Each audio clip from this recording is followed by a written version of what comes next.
When did doing the right thing horribly backfire? Story 1. I was 17 when this went down. First off, just to help with context, in my province, once you get your license to drive by yourself, you still have to wait 15 months before you can have more than one person in your vehicle with you between 1 and 5 a.m. So I went to this fundraiser party out in the country with my buddy. It's the country, so most underage people can get alcohol anyway. So after I'm about to drive me and my friend home, when I see two girls from my school going to get a ride with a drunk butthole. I step in, offer them a ride since I'm sober. On the way back to our town, a cop pulls me over and gives me a ticket for too many people in my car, since it turns out I was 14 months and 21 days old. I'm furious with this, since I was doing the right thing, and I went to court to fight it. I explained I was trying to help them, and I saved their lives. The drunken butthole ended up rolling his truck.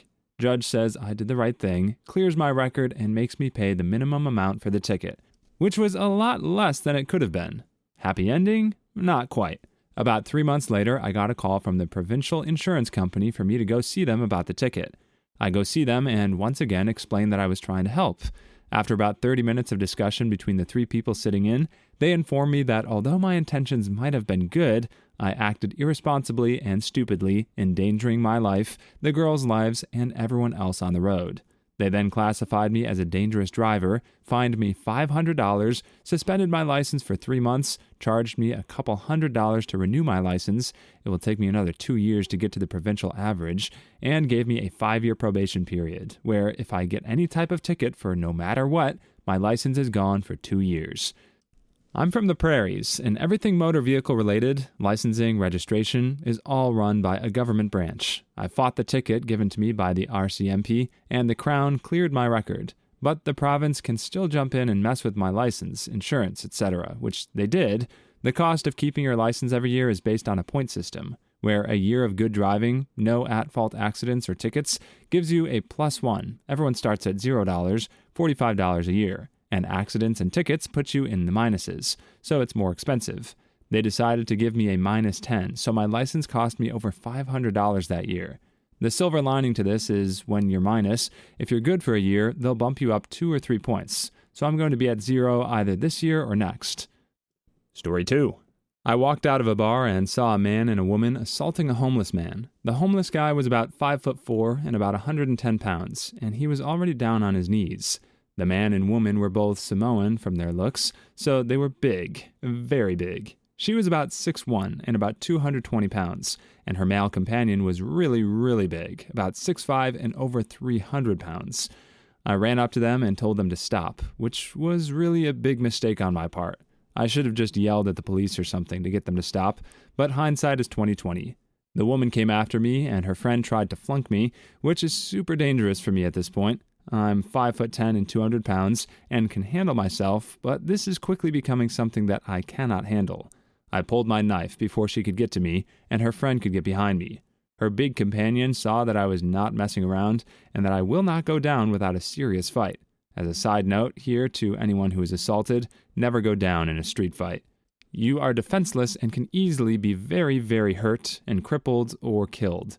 Real life is not the movies, and people do not stop beating you because you're defenseless. On with the story. The big Samoan guy grabbed her and held her and said that I had a knife and to let me leave. And I did. I walk and jog the heck out of there, and I'm about to block away when I hear a loud yell.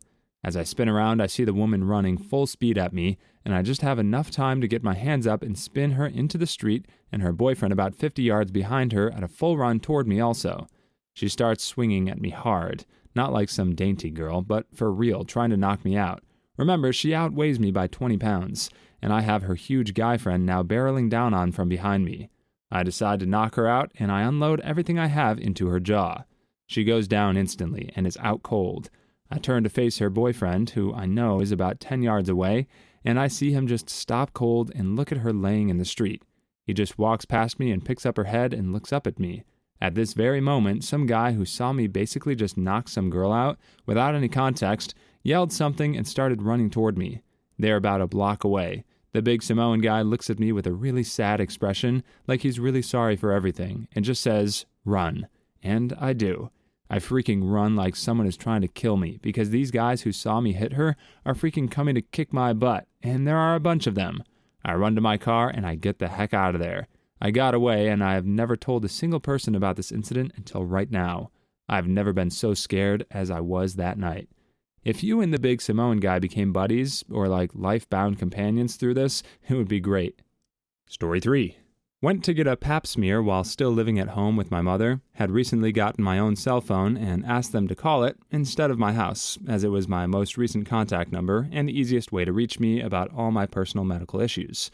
They called my house to tell me that they had an abnormal culture, so as I sat in the other room trying to avoid my mother and figure out exactly what they were telling me, I had her in my ear asking, "What's that all about?" So I was honest. Apparently I had an abnormal pap. I need to go back and get a second one. Apparently they think I have HPV. She instantly explodes into, "You have genital warts? Oh my God." And that kind of a tirade, berating me for being unsafe. What if you've infected us? And things like that. Despite her being a surgical tech previously, and knowing that HPV does not work like that. Your brother may use your razors. What if he gets warts? Yes, my manly little brother is going to use my intuition razor with the girly block of soap and the big butt handle to shave his face, his pubes. It ultimately resulted in me getting kicked out. Oh, and the bonus? False positive. My mother kicked me out for being forthcoming and honest with her about my private life, after years of ensuring me that I could always come to her and to never be embarrassed. Needless to say, she was wrong. Sorry, she was wrong to do that. I had to pack all that I could into 2 tiny suitcases and wait over 6 hours for someone to come pick me up and to take me away. Things are strained now because of some other family issues, and while I love my mother, I resent her for that. My mother is a witch, or a crazy chunt. While I would never say those things to her face, I do have to admit I've thought to myself, and felt terribly guilty about it. I just wanted to say thank you to everyone who took time to read or write back. Some of you were confused, but most of you were incredibly supportive and made me realize I still haven't probably dealt with this, or some other situations that have arisen in my life because of her. As to how you could love your mother after this kind of questions, I don't know. I honestly don't know. She's my mother. I love her. I just sometimes don't like her or agree with her. We are all human and we all make mistakes. Overall, I've learned that I'm much stronger than previously thought, and I've also learned how I would approach this situation if and when I have children of my own. Story 4. So here's my story. It was Christmas Eve night a few years back in Kansas City, Missouri. There was considerable snowfall, and the city was having one of our worst winters in years. I was leaving my girlfriend's house around 11 p.m., who lived about 8 minutes away from where I stayed. Normally this would be a quick zip down Blue Park, and I would be home, but there was already about 2.5 inches of snow, and my car was a beater, but I was managing. As I'm heading down the road, I see a guy and his kid, I crap you not, without a coat, while standing in front of a car in a liquor store parking lot. Now, I couldn't give a crap, honestly, if an adult got himself in trouble. Normally, I would keep on going. But I honestly felt bad for the kid, and he had to be cold with no coat at all. So, anyhow, I pull up and ask if he needs a jump. "Nah, dog, I got a bad starter. It freaks up when it's cold," the man replies. After I figure out if there's nothing I can help with, I ask if he would like me to call someone. "Nah, homie, but if you could give me a ride to my house, that would be cool as heck." His street was about 3 streets back down the road, so I figured, no big deal. Him and his kid huddle in the car. At this point, I notice the man reeks of marijuana and is probably high. Now, the important thing to remember in this story is that the main street I was on was an emergency snow route, meaning it has been pre-treated and the plows had already ran through it. This, of course, makes the snow at the entrances to side streets higher and a bit more packed. A fact I hadn't really considered until I turned into a street and got my front 2 tires stuck completely in the snow. When it was clear I was stuck and couldn't go forward or backwards, the man said, "Ah, crap, my bad, man. My house is pretty close from here. Good looking out, though," and then proceeded to get out of my car and walk to his front door. A front door I could see from my car that was stuck. He did not offer to help me get my car unstuck, not that we could have with the 2 of us, nor did he offer to let me come in and wait for a tow truck. I ended up spending Christmas morning that year hanging out at a 7-Eleven for about 6.5 hours, waiting on a tow truck. When in doubt, remember the 285th rule of acquisition, and frick snow. Wow, the 285th rule really is, no good deed goes unpunished. Nice. Story 5. My best friend was going through a messy breakup with his girlfriend. She was angry, so she stole a bunch of his clothes and his cat and drove off to our apartment. We jumped into my car and gave chase. She pulled into our apartment complex and parked before realizing we were behind her. so I pulled up behind her and blocked her car in. She started screaming at me to move my car, and I said, "Frick no," while my friend called the cops. He had had the cat for 8 years and was desperately attached to it. He had only had a girlfriend for 2 years. The cops get there and they talk to everyone. They figure out the situation. They tell the girlfriend to return the cat and the clothes. Then an officer comes over to me and says he's considering arresting me for false imprisonment. My freaking jaw dropped. Normally I'm super respectful and cool with the cops, but it was just too much for me to swallow. Are you kidding me right now?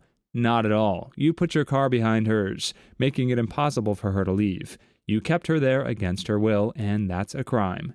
She could have gotten out of the car and walked away at any time. I was only stopping her from fleeing the scene with the stolen property. Oh, you're a police officer now? Is that your job? I stared at him sullenly, a look of, "You can't be freaking serious," on my face. I guess we don't do anything this time, but next time you shouldn't get involved in disputes like this. It's a matter for the police, and you should leave it up to us. Christ, what a freaking mess that night was. Story 6. I was in an extremely weird and once-in-a-lifetime kind of car accident where I was not at fault. I really don't want to go into detail, but another car hit me going twice the speed limit, sending us both rolling down into a ditch. I got out through the windshield since it was shattered and was able to cut the airbag. The other car was in much, much worse shape and was on fire. I ran up to see if the driver was okay, but she was falling in and out of consciousness. Her car was upside down, and the roof caved in, pressing her into the seat. The seatbelt was tight around her, and her airbag wasn't deflating. I struggled with the door and was able to get her out as the fire spread onto her. I remember passing out a little after I was able to put out the fire on her legs, woke up in the ambulance, broken leg, and concussion. EMTs said I was only able to save her from all the adrenaline coursing through my system. The police that wrote the report found her at fault and said I was a hero, but no good deed goes unpunished. She had first-degree burns on her legs and face and had super cheap butt insurance. She ended up suing me and dragging me into a 4-year legal process that not only cost my insurance thousands, but had me spending money on legal fees and lost wages from constantly having to go to court. It was finally settled because somehow all she needed to do was to prove I was at least 1% at fault and my insurance folded. She was awarded my full liability, $200,000, plus $25,000 that I'm on the hook for personally. I was barely able to get my car paid off, and whatever was left in my pocket for a new car had to go to her. It's been 6 years since the accident, and I still owe about $12,000, but I'm trying to avoid paying that. The last time I talked to my attorney after she was awarded damages, he said something that I'll always think back on and wish I could have changed my actions. He said if he was in my shoes and knew the outcome, he would have left her there to burn. Story 7. When I was young, I was able to save money very well. No bank or anything, just a wooden box under my bed that used to hold dominoes. Every week I would cash my paycheck, put the vast majority in the box, and keep a little pocket money for myself. When I was 18, I worked at a video store. Everyone who worked there was very good friends. One day we were told by our boss, a really great guy named Drew, that he had come down with stomach cancer. I talked to him afterwards and was sad to hear that the store's terrible insurance was causing Drew to have to choose between treatments or paying his rent. Drew was gay, and his family had disowned him, so he had no help. I thought about it for a few days and decided I would help him out. I agreed to loan him money so he could pay his rent. He would pay me back when able, and everything would be great. I gave him $3,000 I had saved since I was 12. A little over 3, actually, but who's counting, right? Cut to 5 months later, I come to work one night to see Drew being dragged out by the police. Turns out he had a massive coke problem and had been stealing from the store. He was such a good guy, I actually fought for him at work for a month or so until I saw the evidence. I also learned that he never had cancer. It was a scam he had used on several friends of his so he and his boyfriend could get high. I've never been able to get back to where I was financially. I'm not sure what changed, maybe because I got a bank account, maybe emotionally it messed me up, I'm not sure. I have $60 to my name now. One thing is for sure though, I have never trusted people the same since. Not sure anything will be able to give me that back. This gave me the worst gut-wrenching feeling out of most of the others here. Sorry to hear that someone would take advantage of your kindness like that. Story 8. At my last retail management job, I was cashing out one of the cashiers, and her till was $300 short on the nose. Normally there wasn't that much cash in there, but someone had paid for a crib in cash about 20 minutes before, and since she was leaving soon, me and the store manager, decided to just let it go. So I tell her she's short, she has no idea where it is. Empties her pockets, her idea, nothing. Shows me her purse, nothing. Look in all the parts of the drawer, nothing. Look through the tape with all the transactions, nothing for no sales or anything. Just disappeared. This is where my good deed goes punished. The cash drawers have locks that could be opened, but we didn't have keys for them. I grab every random key I can find in the office and try them. Finally, with a little jimmying, a maintenance key opens the drawer. I tried it a few times, worked, showed my manager, and while it doesn't find the money, it's a clue. At least we know there's a key that will open the drawers, and we can fix that, is what I'm thinking. I come in the next day, get called into the office with my boss and the store's owners. I figure they want to talk about it, what I figured out, maybe give me a medal. Nope, fired me. For A, leaving the cash in there, even though my boss said to, and B, compromising the integrity of the cash by having a key lying around. That is, the one that I had found out how it might have happened. My manager walked me out, and his final words were, "Sorry, but we had to punish someone for something after this." Story 9. I had 2 good friends who dated for a very long time, and fought like miserable spouses. We all know that couple. So they finally break up, and the dude has to move out. I didn't want to get involved in their messy breakup, so I declined him when he asked to stay with me. Fast forward a few days, and he gets kicked out of his friend's house, who lives with his mom, and can't go home to his parents because of his new job, so I begrudgingly say yes, because I know I would hope for the same generosity in that position. A few weeks go by with no drama, and when I have to go out of town for 2 weeks, I'm glad to have someone watch the apartment. My landlord calls me a few days later, saying my shower leaked and flooded the downstairs apartment, causing over $2,000 in damage to both my apartment and the downstairs one. My friend denies the whole thing, will not admit he did anything wrong, and also refuses to help me pay for it. I got kicked out, never got my security, and had to pay an additional $1,000 because of a clause in the lease saying it was my responsibility to maintain all plumbing. No good deed goes unpunished. Maintaining the plumbing and things like making sure the drains and toilets don't clog. If the shower was leaking due to a leaky pipe behind the wall or the drain, that is not your responsibility. You probably could have contested that. Story 10. 2 stories. First story, my buddies and I were at the local Chinese buffet and we're up at the counter getting ready to pay. There was a couple in front of us. As we're waiting, I hear the guy say something like, crap, I need another $1, and the girlfriend didn't have any money or even have her purse. He said something about being parked all the way on the other side of the plaza. So I pull out $1 and put it on the counter and say, "Here you go, buddy," thinking it's just $1, no big deal. I've been there before, been short on cash, etc. The guy turns around and looks at me and says, "I don't want your freaking money." I just stared back, picked up my $1, and he went off to fetch change from his vehicle. Second story is that I was at Walmart around Christmas, and during the holidays, whenever I'm there, old ladies tend to ask for my help because I'm tall and can reach things that they can't. Christmas lights and such. So I'm searching for some stuff my girlfriend had sent me there for, and this older lady comes up and asks if I can help her, and I say, "Sure, what do you need?" She asks where something was in the store. I can't remember what it was, but I said, "Oh, sorry, I have no idea." And she yells, "How don't you know?" I just kind of stared back at her, not really sure why this old lady was yelling at me, and just walked away. She evidently thought I worked there because I was wearing a lanyard with my keys on it. She didn't take into account the sweatpants and hoodie I was wearing. Story 11. My laptop had just died when I found a MacBook Pro at a park and no one was around to claim it. I hung around the laptop for about an hour and no one came forward. I tried to find out the owner, but it was password protected and I didn't want to mess with it.